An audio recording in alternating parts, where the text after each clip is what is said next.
ಹೆಂಗೆ ಬಂದಿದೆ ಸಿನಿಮಾ ಭಾವನ? ತುಂಬ ಚೆನ್ನಾಗಿ ಬಂದಿದೆ.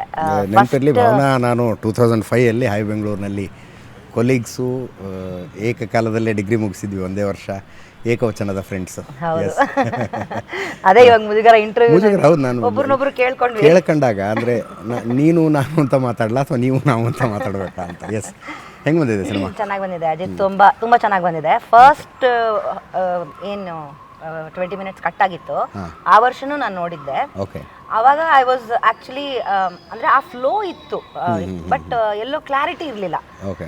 ಈ ಪಾತ್ರ ಯಾಕೆ ಬಂತು, ಅಥವಾ ಸಾಧು ಕೋಕಿಲ ಅಂತವ್ರಾಗಿರ್ಬೋದು, ಅಥವಾ ರಂಗಾಯಣ ರಘು ಅಂತವ್ರಾಗಿರ್ಬೋದು, ಅವರಿಗೆ ಸೀಮಿತವಾಗಿ ಇಷ್ಟೇನಾ, ಇದೆರಡೇ ಸೀನಾ, ಅಬ್ರಪ್ಟಾಗಿ ಅನ್ನಿಸ್ತಿತ್ತು. ಆಮೇಲೆ ರಾಗಿಣಿ ಎಂಟ್ರಿ ಇದೆ, ರಾಗಿಣಿ ಬರೋ ಉದ್ದೇಶನೇ ತುಂಬ ಟ್ವಿಸ್ಟಿಂಗ್ ಆಫ್ ದ ಸ್ಟೋರಿ ಅಲ್ಲಿ ಅದೇ ಇರಲಿಲ್ಲ, ಅದು ಕಟ್ ಆಗಿ ಲ್ಯಾಬಲ್ ಸಿಕ್ಕಾಕೊಂಡಿತ್ತು.